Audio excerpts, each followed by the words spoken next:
Welcome, guys, to Rivals on the Pitch podcast. This is episode 7. We're going to go over Matchweek 3, and we're going to go over the mini league. If you're a Liverpool fan, this is going to be a great episode for you. If you're an Arsenal or Spurs fan, sorry. But I'm Randy.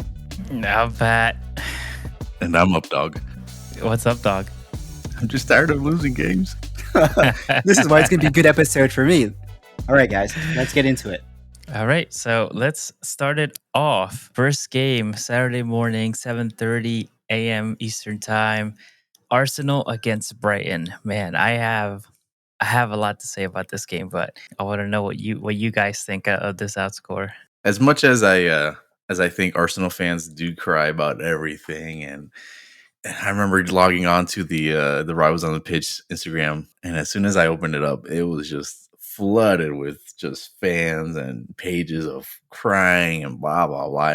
Hey, these are our fans. Yeah. I know, right? Sorry, guys. It's 1/3 of them, but I think there is this. It does outline a bigger issue of what's going on because this isn't the first time it's happened. I know last season we had some calls that we got, and the calls, the penalties, repercussions that came from those calls were a lot different from other penalties that we saw later on in the season for other teams that weren't carded the same way we were. So there is this lack of inconsistency, and it shows that it's still going on. I feel bad, and then Arteta came out, and I was like, I don't feel bad. Let him cry, but it's true. I think not that you can see the differences between the two calls, but maybe I just see it from a biased kind of view, and I'm like, oh well, clearly Declan Rice. It looked like he peeked over his shoulder and he knew exactly what he was doing. They should have been both carded, I think. If not, then both warned. Yeah, I agree. I mean, like I think Alan and I were discussing, it depends on the angle that the ref sees it and stuff like that. First one from Brighton, I think, was more time wasting. He just kicked the ball. This one from Declan Rice was basically disrupting the play because they were going to try to do a fast play. That's what gave him the yellow card, and then which ended up being a red because that was his second. But I agree. I think it should have both been a yellow. They both should have been carded. Maybe if Declan Rice would have saw that he got the yellow card in the first half for kicking the ball away, that might have prevented him from blocking it. Right. Because there's going to be some retaliation for doing such a thing. It's a tough thing to decide. It's like I said, Alan and I were discussing. There's days where you're going to get the good call.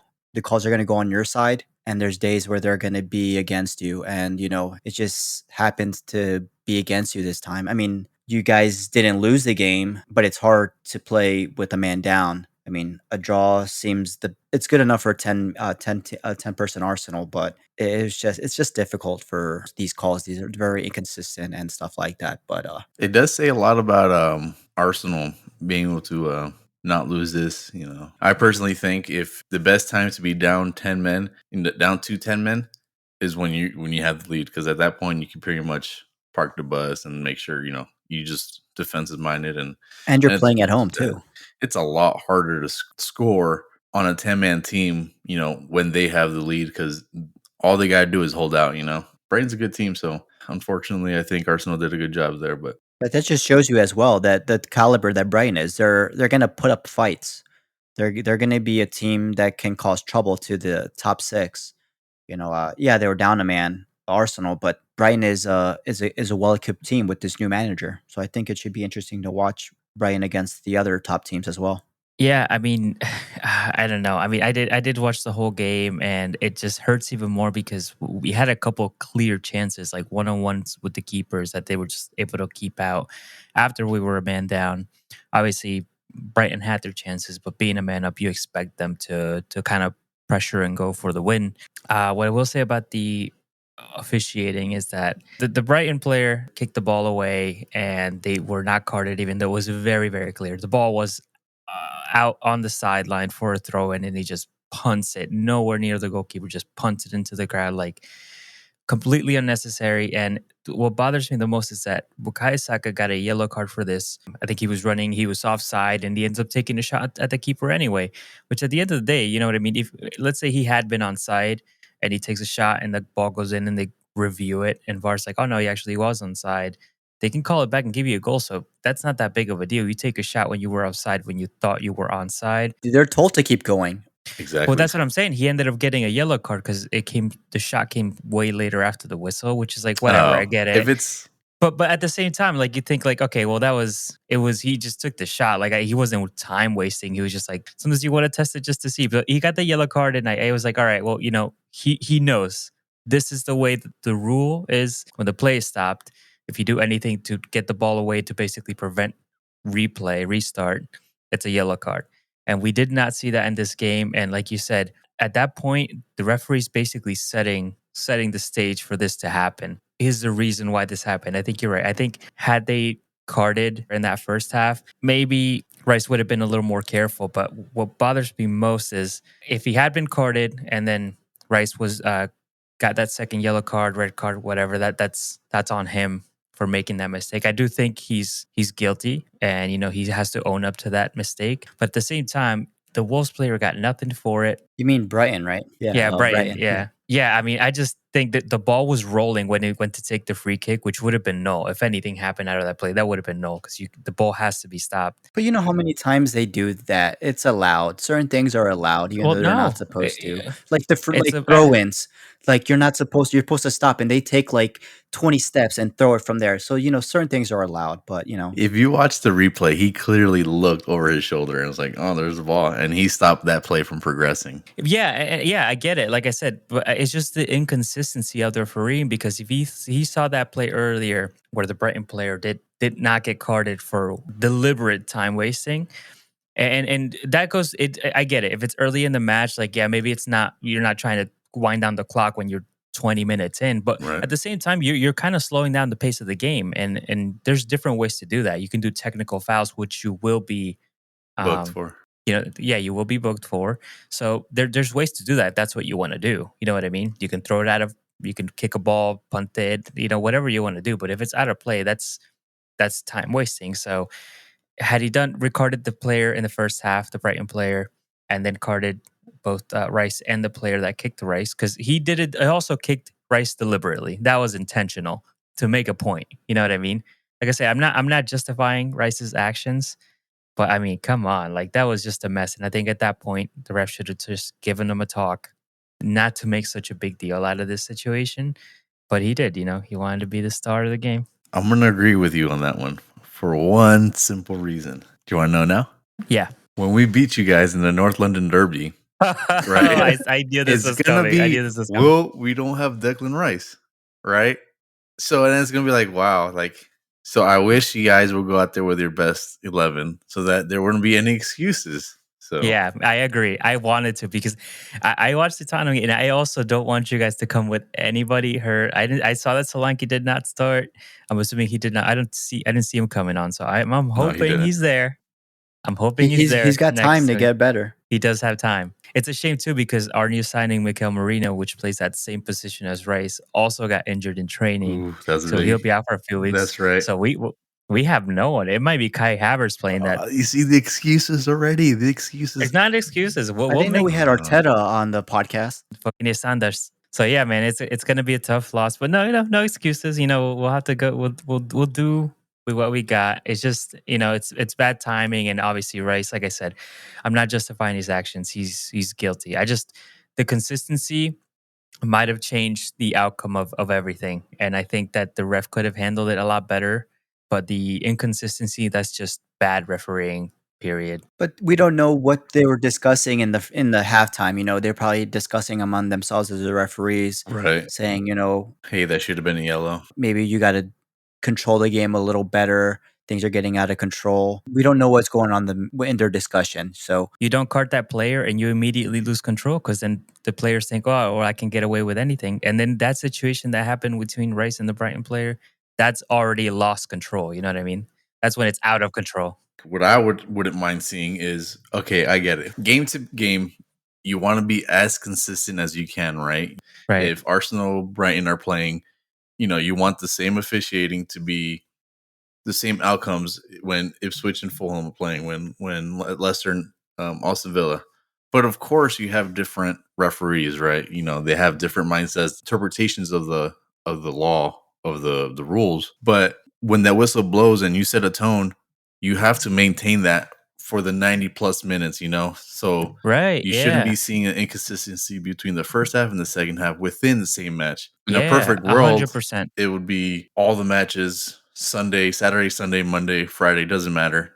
In a perfect world, they will all be the same. But obviously, you have different refs. You have some variation of what they let go. Some let the game be let the game be more physical, but you shouldn't be finding that inconsistency within that same match that one official is officiating. So I do agree with that. And to your point, every game's going to be different, right? Some Yeah. games are going to be like physical. I mean, you remember Newcastle 2 3 years ago, they were like hunting players down, like they were super physical. So every game is going to be different. A North London derby is going to be way different than Exactly. a Nottingham Forest City game. You know what I mean? So the fouls might be more tactical going one way when one team kind of just has speed and goes in the counter, and the other, plays a possession game. The fouls might be completely different.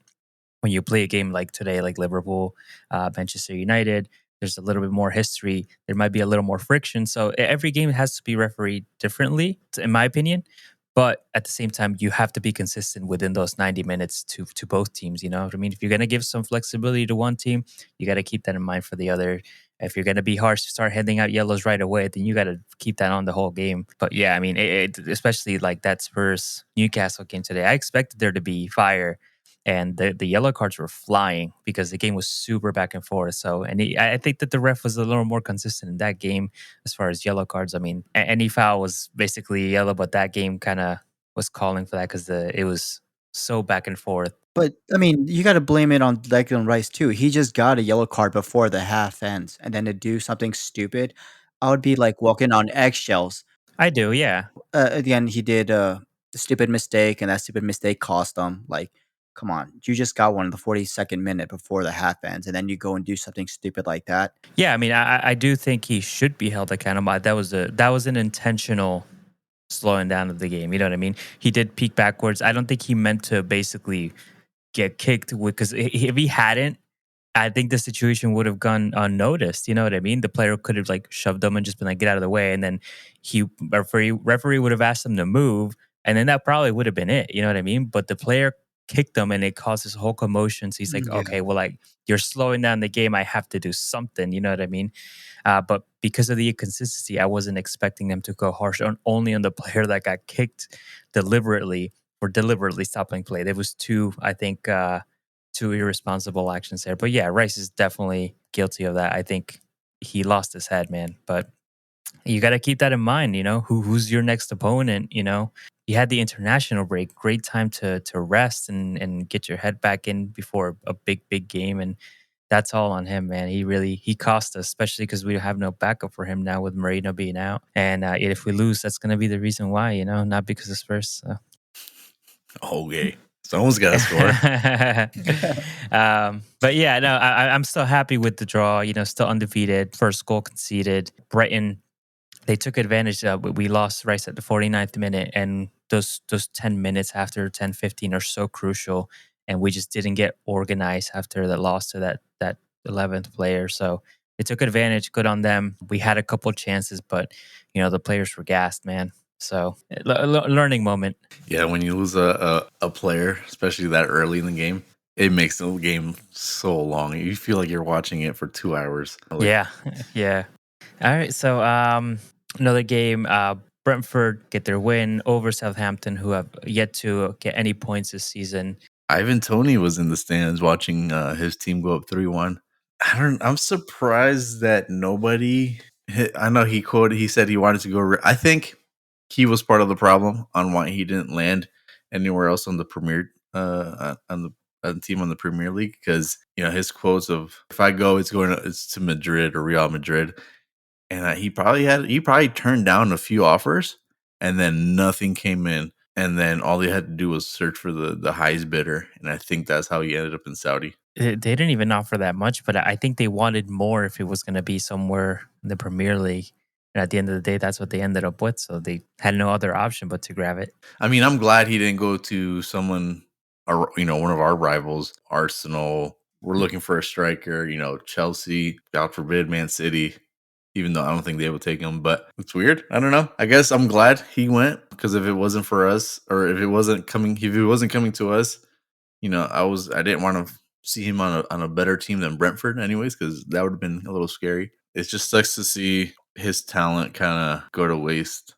And I don't want to, throw dirt on the Saudi league, but come on, I mean, that it's a very money hungry league. It's kind of like how Chelsea was a season or two ago, where it's just you're not really paying attention to the football, you're just pumping money into it. Yeah. Hopefully they can build something out there, and it becomes a good league, but right now they're just getting names, and they're just trying to pump their league with big names so that they can get some audience, and it just doesn't work that way. There's no passion, there's no. Like what everybody was talking about the MLS for doing, but But I think MLS is growing real quick. Maybe he should have just gone there. what are you gonna do in the Saudi? Nothing. Yeah, he's got to be careful, because he breaks the law down there. Ooh, oh Lord. But he did leave a nice thank you letter at least. All right, so moving on to the Everton Bournemouth game. Everton at home scored 2, and unfortunately, they still lost the game 3-2.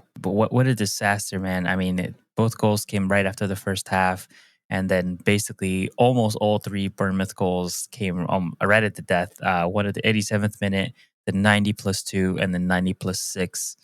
Everton going down this season. The way they're playing, it seems like it. Honestly, man. Yeah. If they maintain this come to the January transfer window, they're going to be losing a few players. They're going to be looking to sell. Teams are going to be looking to buy. Everton always has a slow start anyways. They proved it last year. They got deducted how many points and still managed to be clear of Yeah, but that was the like a kick in relegation. the ass, and that woke them up. I still have hope that they'll stay in, but Lord, they're beating themselves. Yeah. It's Yeah. it's awful. And it just depends. We'll see how far it goes, because if it stays like this, there's going to have to be a managerial change. I mean, they're going to try to get someone to come and save this season. I don't think it's the coach's fault. I just think the players aren't really I believe it's the players that are doing this to themselves.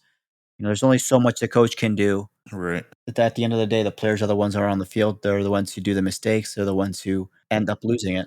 I hope that they take this international break to really refocus.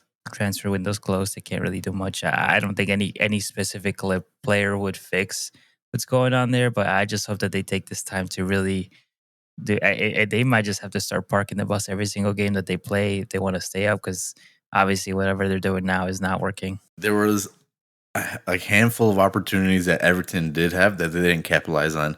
I think this game could have easily been 4-0 at one point, at least 3-0, because it was between that first and second goal, they had an opportunity. Beautiful movement inside the box, kicked it over the net. And they had a few other opportunities that they could have gone up. Maybe this was a good game for them. It's just, I don't know how much bad luck, how much if you can even blame bad luck in a sporting event, 2-0 is like the worst score to have it is. in soccer, because you're so relaxed now, because like, oh, if they score a goal, guess what? We still have another goal. It gives us cushion. And I think they were just so relaxed, like, oh, we only got 5-10 more minutes to go. We should be able to pull this out. And that too, because they were threatening even after those 2 goals. They were still attacking. They were still had opportunities. So they must have felt even better. Like, oh well, any of these shots are about to go in. We've been shooting, attacking the goal. We're gonna eventually score a 3rd goal, and I think that came and bit them in the ass. And Bournemouth kind of just took over after that. I mean, it's late in the game, so they were probably gassed out, and Bournemouth just had that little spark in them to win that game. That's all you need sometimes. Good on Bournemouth at the same time.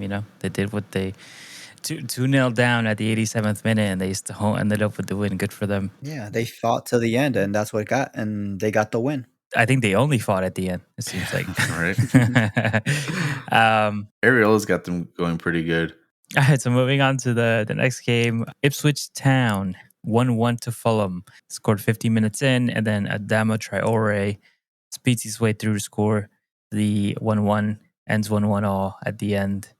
Not super exciting, but glad to see Ipswich get some points. Yeah, it wasn't that exciting of a game, but you could see both sides kind of taking over at points. It is good. It's good to see that there can be competitive with some of these teams that are mid-table. Hopefully they can keep it up and maybe fight for a spot next season. They got to take care of home court playing at home, and I mean they got a point out of it because those are the games that they got to get the most points out of. Honestly, if they want to stay in the league, Ipswich. Yeah, for sure. Yeah. All right, so next game, this one was Leicester City at home against Aston Villa. Leicester City at home. This kind of goes to show a little bit. I think the opening game at home for every team is so important, and the fact that they were able to keep Tottenham to a draw, but then it starts to build in that momentum, and it already seems like they're struggling already. But yeah, Aston Villa obviously a great team. John Duran again with another goal. He's keeping Ollie Watkins on his toes. Ollie Watkins obviously lacking a little bit at the moment. John Duran, El Colombiano. That's who I was trying to see get us to win that La Copa America, but I guess he only wants to show up for England. Onana, man, I wish. What's his name? Onana. I every time I see him play, I'm like, dude, we should have gotten this. We should have fought harder I for this guy. know. Man, He's so physical. He's so tall. Great yeah. passer. Man, what a steal, Aston Villa. I don't care how much they paid for him. That's a steal. Yeah, and he looks better than he did in Everton too, and that's scary. Because when you get them against great players again in a good system, this is what you can get. Yeah, It just shows you what the difference between Everton and Aston Villa. and it's funny because this week seeing Onana and then seeing Eze, you're like, man, what could have been, No, yeah, Ollie Watkins, man. I don't know if he's just lacking confidence or he's just not on his shit right now, but he's missed some chances that I would have put in. We'll see. We'll see. Maybe, and I'm sure with all these, other guys, rising on that team, maybe he has to show up a little bit more than he did last season. So, but once he does, I think it might be Austin Villa is going to be a scary team as well. I'm sure it's keeping Unai Emery calm that, even with Ollie Watkins not performing like himself, that he's got John Duran who's basically doing the job that Ollie Watkins was doing last season. Exactly, and he's probably super happy that he didn't go to West Ham and he's here because Oh yeah. Sometimes you need a wake up call, like a bench, and that wakes a person up. Yeah. And depends on how he reacts. Starts performing how he should be, or he just, accepts it, becomes a role player. or he just comes looking for another team. Obviously, yeah, come Champions League, if Ollie Watkins doesn't have a goal by that first game, it might be a decision that Unai Emery might have to take and see if John Duran can perform as a starting player. It sucks because sometimes these players do so well when they come off the bench, and then you give them that starting position, and it's like, wait a minute, you're not the guy that just scored us, the game winner. It was like when you're talking about Arsenal with Trossard, a super sub. It's a Yeah. different it's a different game when you're coming off the bench and starting. Yeah, you can be explosive. Everybody else is tired. You're fresh legs, and yeah, you become more explosive. You can read the game better because everybody's a little, slow down a little bit. But there's been players that have had bad seasons, off seasons, the whole entire season. And if they're competing with us this season, and I hope he takes all the time to get better. Just sit down, Ali. Just sit down, take it easy. Be humble. We'll be here next season. All right, so moving on, we had Nottingham Forest at home drew 1-1 to Wolves, and then another pretty big game was West Ham United at home hosting Manchester City. Manchester City end up with the win 3-1. I honestly expected more from West Ham. Yeah. Defensively was horrible. I expected it to be a closer game, honestly, but when you got Aaron Holland, it's different, man.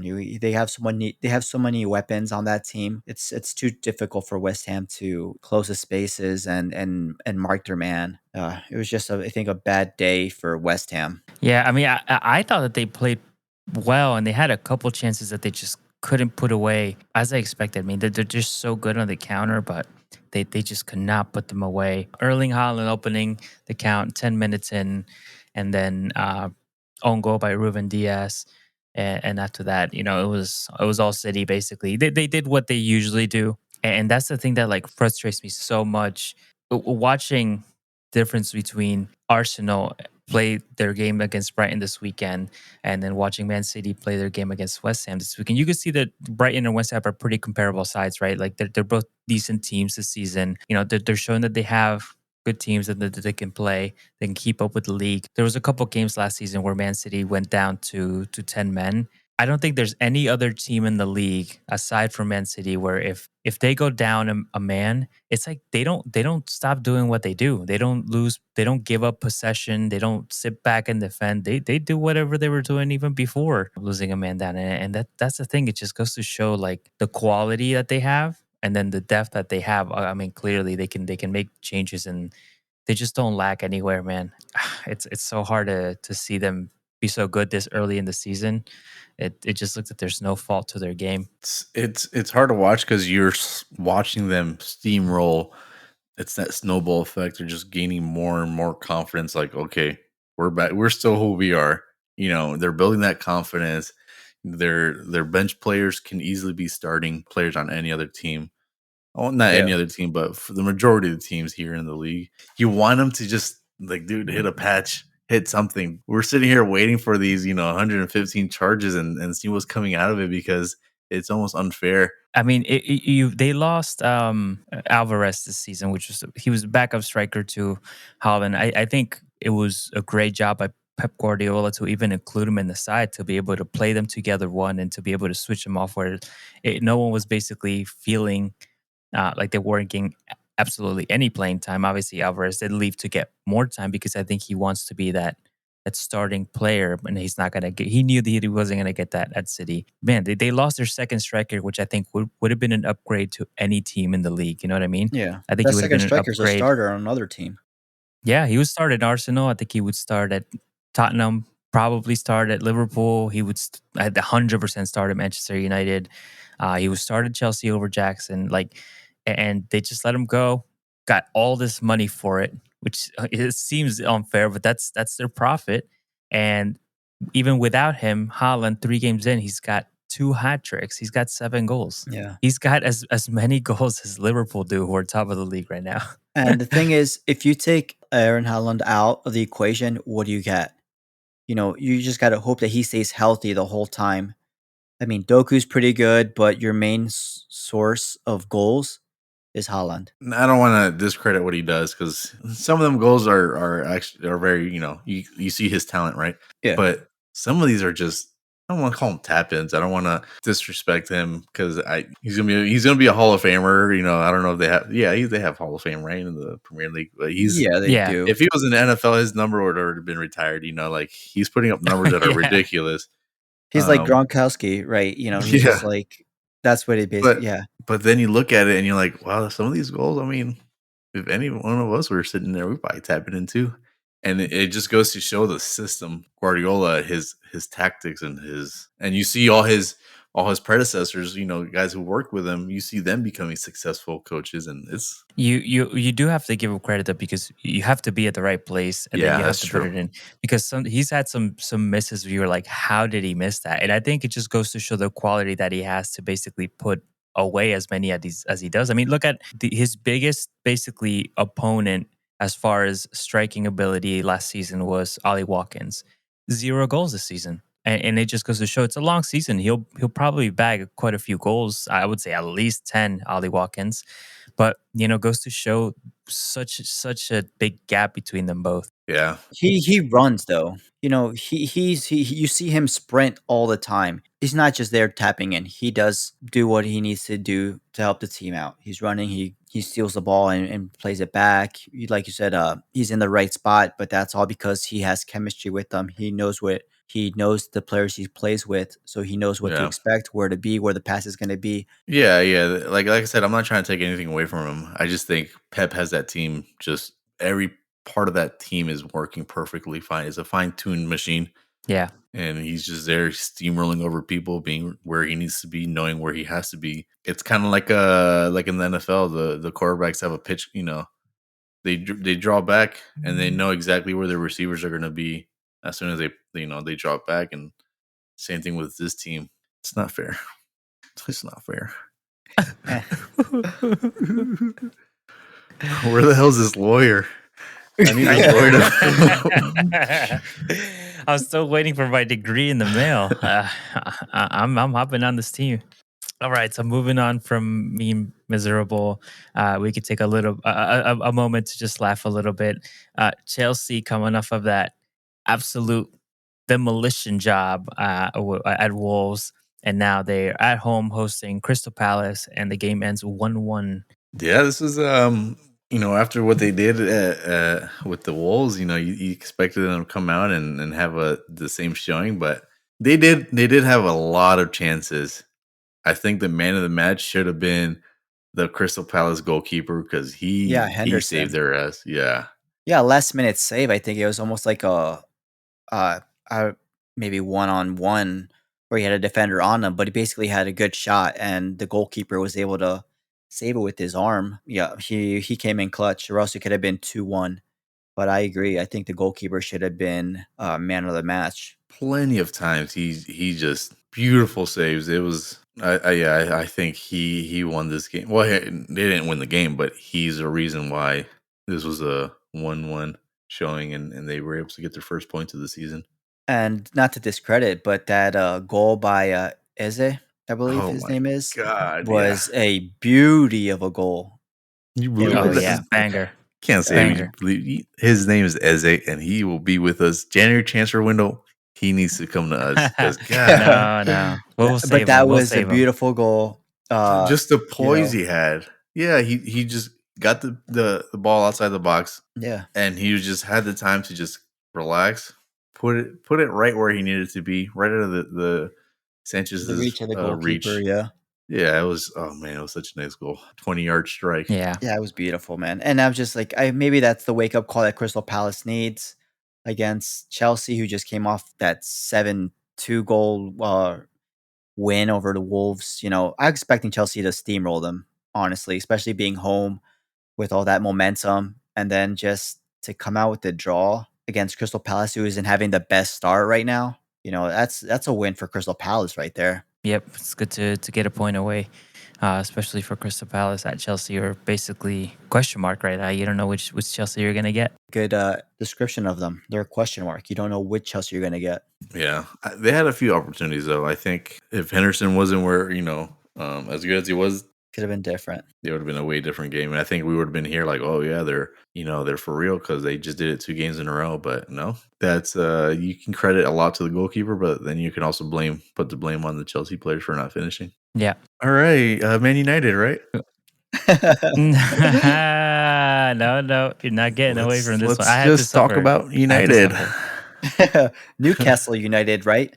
Against Spurs is what you meant to say. Don't think you can skip this. We're all going to have bad days. Luckily, yours came first. Let's go into an ad about better health. Better health helps you with your depression.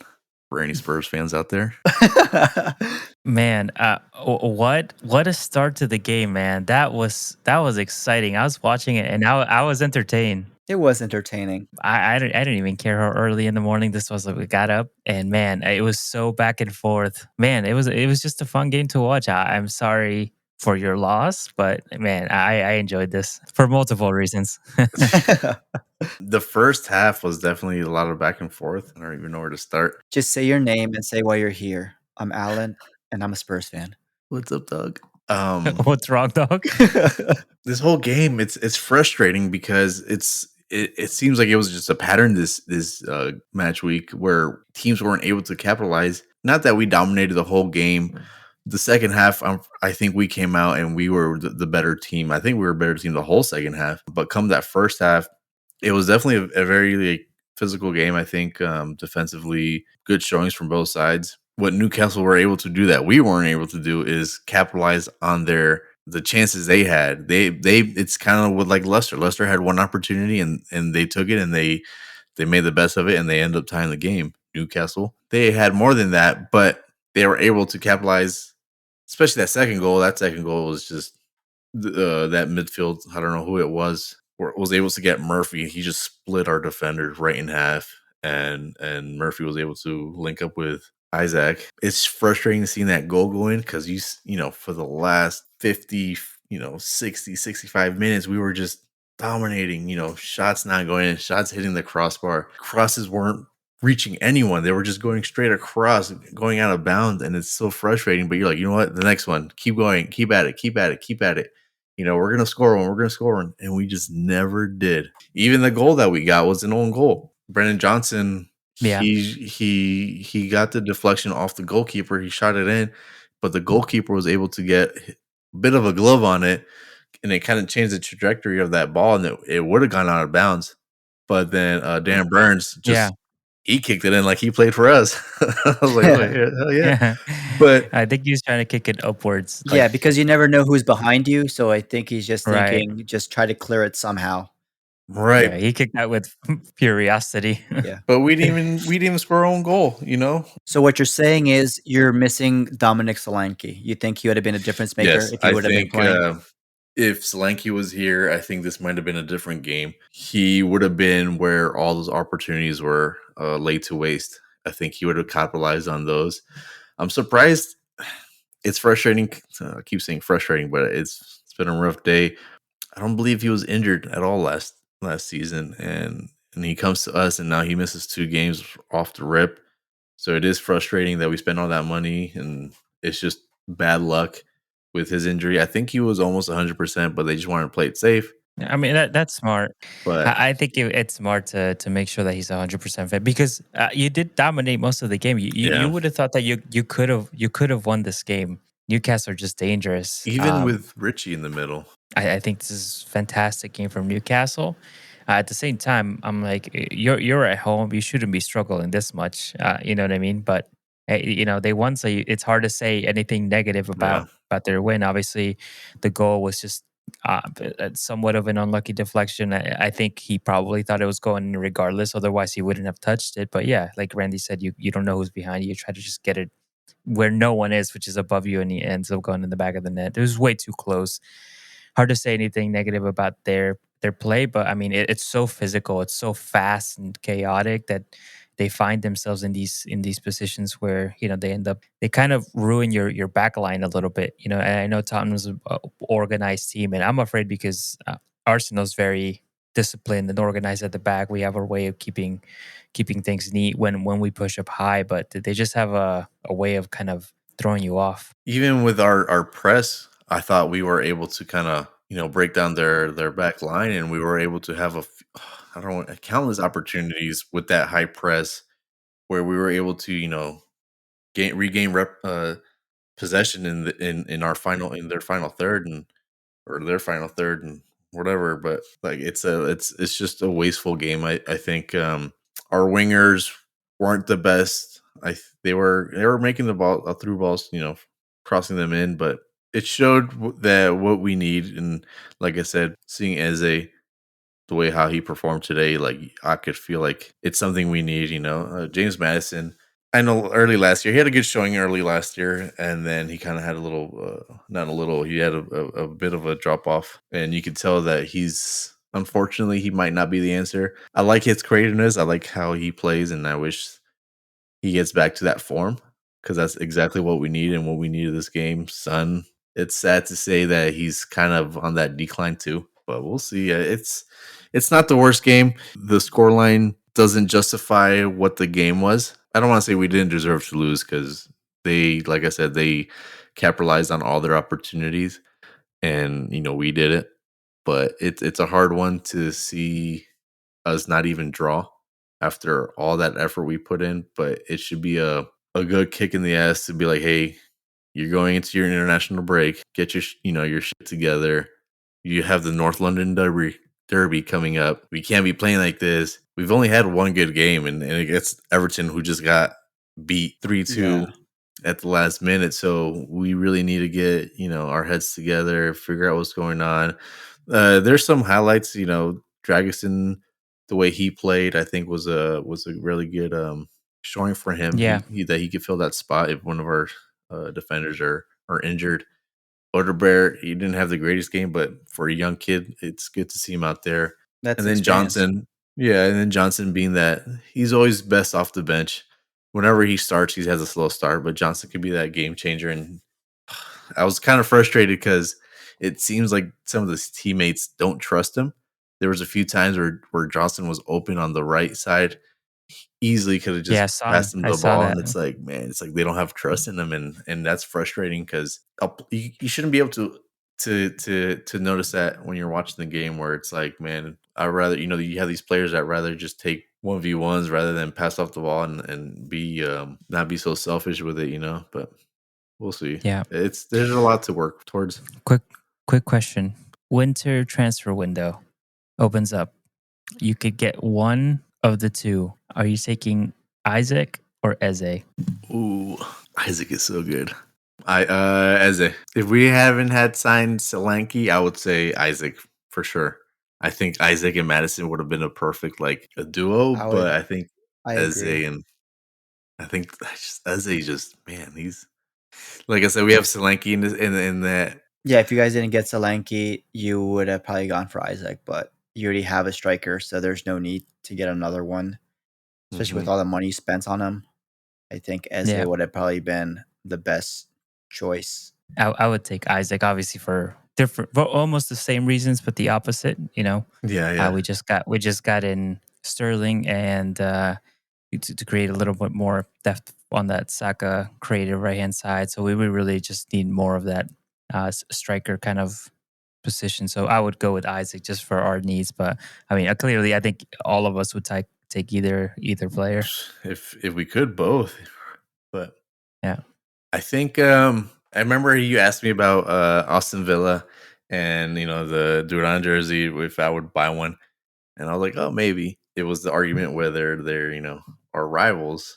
We are competing against them, but I think Newcastle right now, it's something about playing at St. James Park where they've just crushed us these last two games, and they're kind of pushing themselves into this rival position. At least in my personal opinion, I want to crush them every time we play them. Like it's like my heart sinks when you're like, okay, we're playing Newcastle today. Yeah, they're a tough team, man. They are Yeah. tough, Tough team. especially with the coach and the players they got. It's gonna be difficult, to get those European spots now with Aston Villa, Newcastle, and depends what Chelsea and what Man United team you get face. It's gonna be hard to get into that top Yeah. four, into What's his Europe, name? regardless. Sandro Tunali. Tonali, Oh yeah, yeah. he just Tunali, came he's back from back. his. He's back from his betting. His Yeah, he had big support. They had lots of banners and yeah. singing, chanting his name. I think he was very welcomed.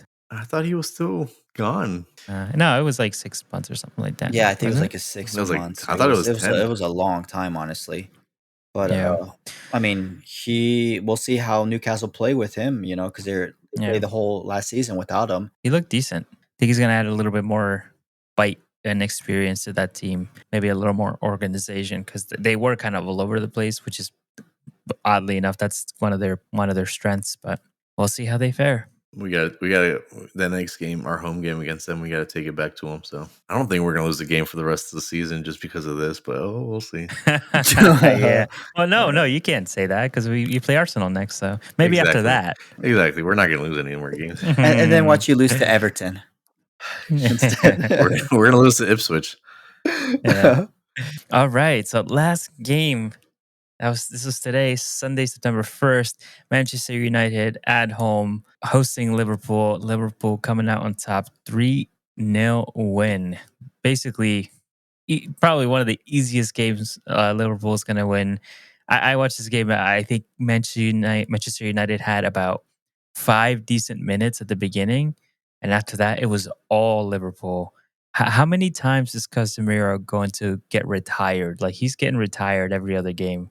I think his two mistakes is what opened up for Mo Salah to give that assist to Luis Diaz. He's a veteran, a champion. He shouldn't be making these mistakes. Yeah, I think he's way out of his league now in the Premier And League. he's not even that old. He's 32. Like there are older players in the league, man. I mean, look at James Milner. When I see him, I feel like he's not in shape compared to the shape that he was in Real Madrid. I just think like he's overweight. His figure, his physique doesn't look like he's Premier League ready, like to play a game or something like that.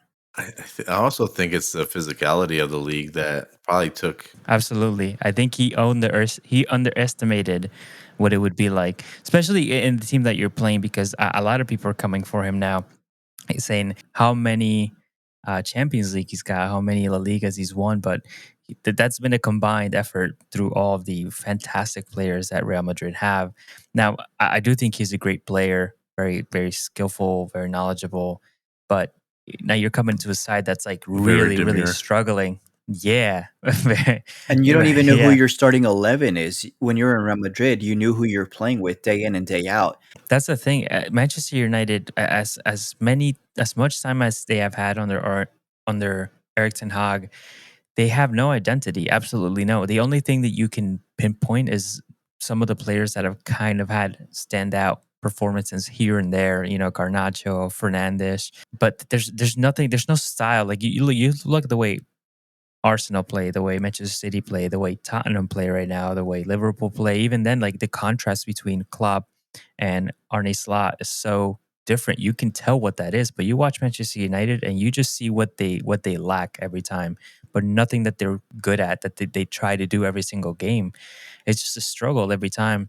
And Casemiro coming into that team, he said he was going to pick them up, he was going to fix the Yeah, issues, he's gonna fix but this. he's struggling to there's so much to fix. And you'd think this is his second season, he would get accumulated, he would get used to it, and he hasn't. Nice save. He's yeah, he's still, like a fish out of water, you know, he's lost. Shows you how different the leagues are and why a lot of people who come to the Premier League, you know, have difficulty adjusting to it. But then again, you're playing against Liverpool, who got pace. And I mean, I don't want to say anything bad about, you know, Eric has been there for 3 years or going into the third year, and you got Arnie Slot who's been there, just started, but you have Jurgen Klopp who left a good system, who left the core player. All these people are used to. They have all been playing together. So Arne Slot didn't have a lot to you know, work with because everything was already like laid out for him. You got a guy who's been there for 3 years and he still doesn't even know what he's working with. Yeah, I mean, I think you do have to give credit to Liverpool and to what Klopp left because he left on good terms. You know what I mean? Yeah. Most of Yeah. the time, when coaches leave, it's because it's a It didn't change work is out. overdue. Yeah, It's they're Right. overdue losing most of the losing time, streak right? and stuff like that. So he left something very nice and ready, a drivable machine Yeah. on Arne's garage to come in and just take the keys and ready to go. But I do give him credit. I'm just saying Ten Hag didn't get the best squad, but at the same time, it's almost like it's at the same shape that where he picked it up. And I saw the post match interview where they asked him like about the game, and he said it wasn't too bad. He's always pointing out the positives. And then they asked him like, so do you think the 3-0 score is deserved, or do you think it was not? Doesn't show what the game really was about? And he goes, no, no, no, it's deserved, but we just got to take it on the chin and move on. I don't even think he knows what's wrong. Like I don't Yeah. think he knows how to fix what's going on. I just don't think he knows where to start. It's almost like he thinks time will heal everything. Like, oh, just give it time, just give it time. But it's like, well, you had plenty of time. It's still not clicking. You have to look into the squad, at yourself, and say, okay, what changes can we made? But it seems like he's just rolling with it and like, oh, it'll get better. Don't worry, it'll get better. Don't worry, it'll get better. We won a trophy. Don't worry, it'll get better. And he's gotten the players that he wants. The only players Exactly. that he hasn't had were players that did not want to come, but that's also because of him. You know what I mean? When Yeah. you have a club that has no identity and you don't show that you're steering it to the right direction, then players don't want to come. That's on you as well, because anybody who was willing to come, money was never an issue. You know what I mean? Contracts were never an issue. He got everybody who was possible for him to come to Manchester United to actually come. And now what's your excuse, you know? Like I said, you can't blame injuries. Everyone gets injured. You have to figure a way to do it, especially when you're at home and especially against your rivals. He's been on the end of the two like biggest losses. He can't beat Liverpool. And if you can't beat your rival, who do you think you're going to beat? Arsenal, Spurs, Man City, Chelsea. It's just a bad look for them. Let's see. Maybe he needs a little more time with these players that he just got. But I just don't see things going the right way for him. I think it's Yeah. going to be a short season for him. There's no more excuses. You're going to be your third year. You got the players you wanted. You've been financially backed. Yep. Yeah. What else could you say? There's just no excuses anymore. It's going to fall back on the coach regardless. They can get another coach to maybe fix it or right the ship, but at the end of the day, who is always the first one to go? The coach. Exactly. I think it's funny seeing Manchester United, and Chelsea. I think they have a lot of similarities in how their club was ran in the last few seasons, and you can see where maybe not yet, but I feel like they're going to take two different trajectories. I think like Chelsea is going to start clicking, and they're going to start their managers is going to figure out a way. Both clubs financially, in a good state, and they're both financially. These managers are financially backed. But who would you have to pick? Who would you pick to get the team in the right direction first? Chelsea or Man U? Chelsea. I feel like he's only gotten a few months, and he's already looking like the better option. Eric, he's this whole time it just doesn't look like he's doing what he needs to be doing. If I was a United fan, I would be screaming I'd to want get him him out. out. It's just the Man United Ajax, like I said, no identity. It's Exactly.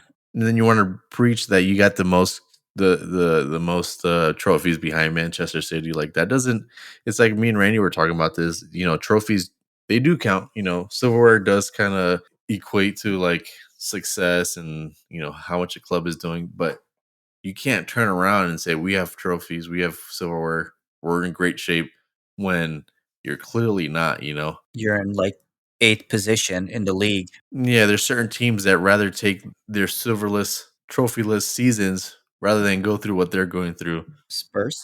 Yeah, I would. I mean, I will take our fifth place finish last year and the season we had compared to the season that they had with their ongoing issues right now. So, hey, you want to say trophies is equals success? It's not far from the truth, but you really got to look at it and see how you got there and figure out what's going on and see how that season truly went. And like we were saying, like Arsenal, they've got silverware and they finished top three how many times? So if they were saying, "Hey, we got trophies," okay, you have that plus a record, plus a season to back it up. Man United doesn't. It's what Yeah. saved them. To go back to Liverpool, I mean, I think we're just firing on all cylinders. Luis Diaz, scored 2 today. He's like a new man compared to last season. I think he's in top form right now. Salah scoring again on Man U. Dominic Soboslai playing well. Gravenberg, I mean, I think he's a surprise of the season for Liverpool so far. They didn't know what they were going to get with them, and now I think he's playing well under Slot. And I just think the whole team is playing well in general. It shows, we're tied for first, same goal difference and everything for Man City. But and I know it's people are going to talk about that we beat, Brentford and Ipswich the first 2 games. This was a real test, and we made it look easy. Was it a test for the slots? But you're thinking because it's Man U at home. I think most of us had Pat and I thought it was going to be a closer game, 2-1 Yeah. Liverpool, but just Man U never showed up. I was expecting more of a fight considering they were at home. Yeah, It's a big rivalry. It was like you took it out of the equation, and the informed team came on top, and then the out of form team showed its flaws, and that was it. It was less of a test after watching the game. I think it was more of a test looking into the history. But Yeah.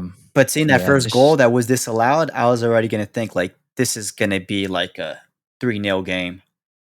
But yeah, there's that's what more it of that. ended up Yeah. being 3-0 at the end. But it was just like you just knew more goals were going to be coming. All right, so the table's shaping up definitely somewhat similar to last year. Manchester City at first place, tied up with Liverpool, together with 9 points. Brian still undefeated, 7 points. Arsenal right behind them with 7 points as well after that draw. Newcastle also 7 points, and then we have Brentford, Aston Villa, and Bournemouth at 6, 7, and 8. And yeah, I mean, obviously, long season ahead of us. But what do you guys think? I think I had placed Liverpool third on my predictions. What do we think now? Do you think? Let's take this into consideration. If there is a top two and it happens to be City and Liverpool, does Liverpool have a chance to go for the title this season? Let me go since I'm the fan here.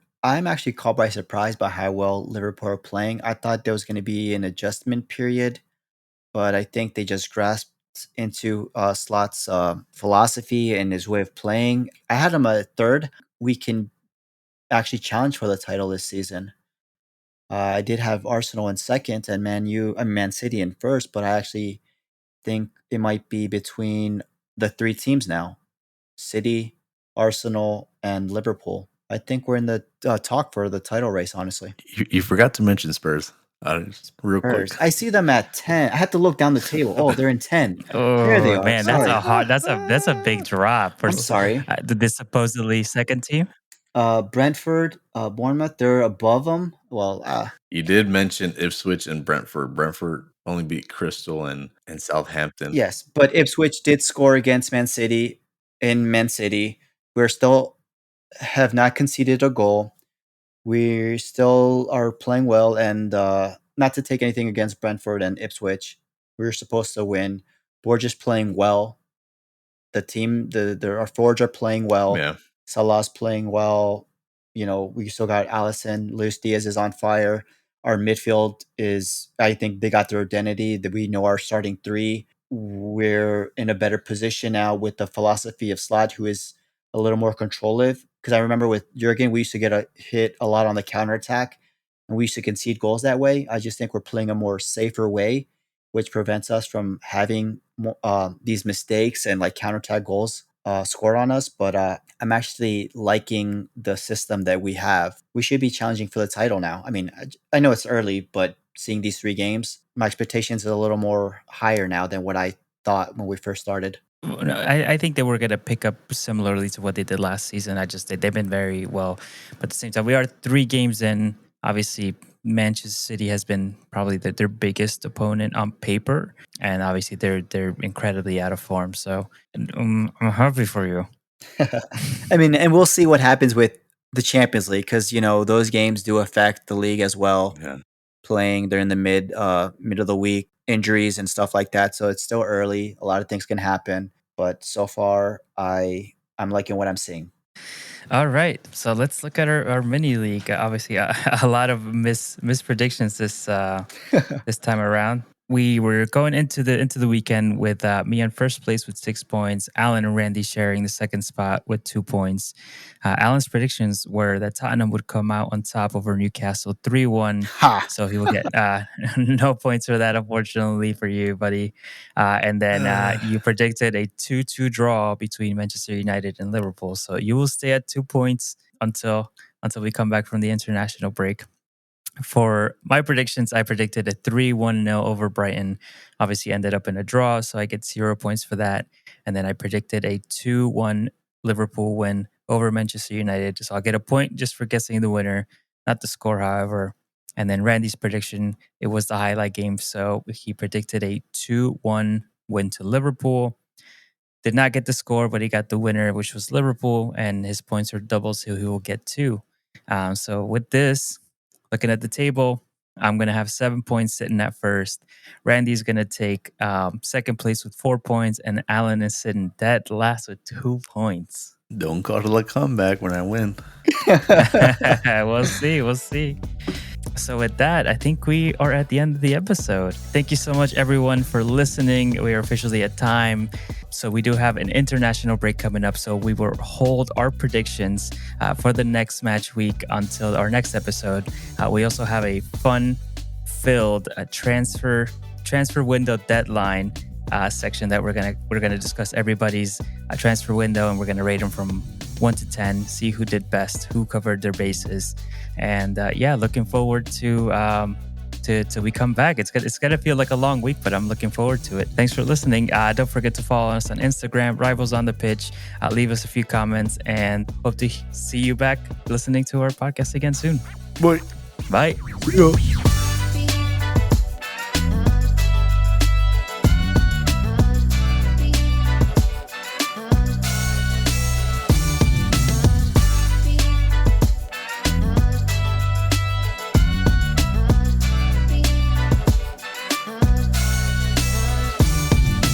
It's weird without music.